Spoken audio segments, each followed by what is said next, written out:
আপনার প্রিয়জনের ফোন থাকবে এখন থেকে সম্পূর্ণ আপনার নিয়ন্ত্রণে। আপনার প্রিয়জনের ফোনে কি ফটো আছে, কি ভিডিও আছে সবকিছু কিন্তু আপনি আপনার ফোন থেকে দেখতে পারবেন খুব সহজেই। সো এটার জন্য আপনার প্রিয়জনের ফোন থেকে তার পারমিশন নিয়ে জাস্ট ছোট্ট একটা কাজ করতে হবে। তো কোন কাজ করতে হবে বা কিভাবে আপনার প্রিয়জনের সমস্ত ফটো ভিডিওগুলো আপনার ফোনে দেখবেন বা তার ফোনটা কিভাবে আপনি আপনার ফোন থেকে নিয়ন্ত্রণে করবেন চলুন আমি দেখিয়ে দিচ্ছি।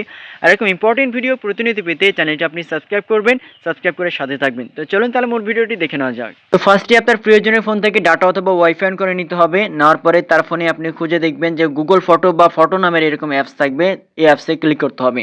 তো এই অ্যাপসটা যখন ওপেন করা হবে তারপরে উপরের দিকে আপনি দেখবেন যে জিমেলের যে অপশন লোগো থাকবে, আপনি ওখানে ডান কর্নারে ক্লিক করবেন। ক্লিক করে দিলে নিচের দিকে আপনি দেখতে পাবেন লেখা থাকবে ফটো সেটিং, আপনি ফটো সেটিংসে তার ফোন থেকে এভাবে ক্লিক করবেন। ক্লিক করার পরে দেখতে পাবেন এখানে শেয়ার লেখা থাকবে, শেয়ারিং লেখা থাকবে, আপনি এখানে ক্লিক করবেন। আর অবশ্যই আপনি ভিডিওটি ভালো কাজে লাগাবেন। দেন এখান থেকে পার্টনার শেয়ারিং লেখা থাকবে, আপনি পার্টনার শেয়ারিংয়ে ক্লিক করবেন। পার্টনার শেয়ারে যখন ক্লিক করা হবে তারপরে নিচের দিকে সিলেক্ট পার্টনার লিখে থাকবে, এখানে আপনি ক্লিক করে দিবেন।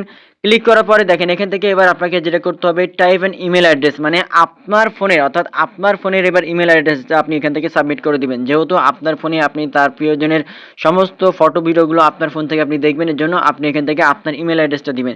যখনই আপনার ইমেল অ্যাড্রেসটা দিবেন তখন এখান থেকে তার কাছে ইনভাইট চলে গেছে, ঠিক আছে, যে ইনভাইট ইউর পার্টনার, এখান থেকে আপনার ওই জিমেল অ্যাড্রেসটা চলে যাবে, মানে আপনার ফোনে চলে যাবে। আপনার যে জিমেল অ্যাড্রেসটা দিবেন আপনার প্রিয়জনের ফোন থেকে আপনার ফোনে চলে যাবে এখান থেকে। তারপর এখান থেকে কনফার্মে ক্লিক করে দিবেন। কনফার্মে ক্লিক করে দিলে কিন্তু আপনার ফোনে কিন্তু মেলটা চলে যাবে, ঠিক আছে। যেমন যেভাবে যাবে দেখেন এখান থেকে আপনি একটু ব্যাক করবেন। ব্যাক করে আমি আরেকটা ফোন থেকে দেখাবো, যে ফোনে আমি এটা শেয়ার করলাম সেই ফোন থেকে আমি আপনাদের কাছে দেখানোর ট্রাই করছি। দেন আপনার ফোন থেকে আপনার ফোনে যে জিমেল আছে আপনার ফোনে জিমেলটা আপনি ওপেন করবেন। তো এখান থেকে দেখেন আমি জিমেল ওপেন করলাম।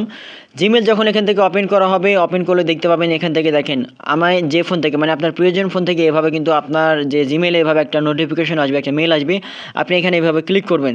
যখন এখান থেকে ক্লিক করবেন, ক্লিক করার পরে দেখেন এখান থেকে ভিউ ইনভাইট লেখা থাকবে, ভিউ ইনভাইটে আপনি ক্লিক করবেন। ভিউ ইনভাইটে যখন আপনি এখান থেকে ক্লিক করবেন, এটা আপনার ফোন থেকে এটা করতে হবে। দেখবেন যেভাবে কিন্তু একটু প্রসেসিং নেবে, তার আগে অবশ্যই আপনার ফোন থেকে ডাটা অথবা ওয়াইফাই আপনি একটু অন করে নেবেন। তারপরে কিন্তু এভাবে কিন্তু ওপেন হয়ে যাবে।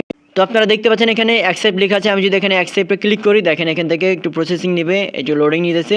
লোডিং নেওয়ার পরে এখান থেকে কিন্তু অ্যাকসেপ্ট হয়ে গেছে। এখন এখান থেকে আপনি এখান থেকে যদি মনে করেন আপনিও আপনার ফটো ভিডিওগুলো শেয়ার করবেন, তাহলে এখান থেকে নেক্সটে ক্লিক করলে আপনি শেয়ার করতে পারবেন, সেভ করতে পারবেন। আদারওয়াইজ কিন্তু এখান থেকে আপনার প্রয়োজন নেই, এখান থেকে আপনার কাজটা ওকে হয়ে যাবে। এভাবে খুব সহজে দেখেন আমার মানে আপনার প্রয়োজনের এই ফটো ভিডিওগুলো কিন্তু এখন এখান থেকে কিন্তু এই ফোনে দেখা যাবে। এই যে এইভাবে যেমন আমার আরেক ফোন থেকে যেমন এই ফোনে আমি এখানে সাবমিট করেছিলাম, এখানে কিন্তু দেখা যাচ্ছে আমার ওই ফোনের মানে আগের ফোনে যেখান থেকে আমি সাবমিট করেছিলাম ওই ফোনের সকল ফটো ভিডিওগুলো কিন্তু আমার ফোন থেকে দেখা যাচ্ছে। এভাবে খুব সহজে কিন্তু আপনার প্রয়োজনীয় ফোনের সকল ফটো ভিডিওগুলো, শুধু প্রয়োজন না যে কারো ফোনের সকল ফটো ভিডিওগুলো কিন্তু আপনার ফোনে আপনি দেখতে পারবেন খুব সহজেই। দেন এটা যদি আবার বন্ধ করার প্রয়োজন হয় আপনি তার ফোন থেকে আবার এভাবে আপনি গুগল ফটো ওপেন করবেন। তারপরে এভাবে তার প্রোফাইলে অপশনে এখান থেকে আপনি যাবেন, তারপরে গুগল ফটোতে এখান থেকে যাবেন ফটো সেটিংসে।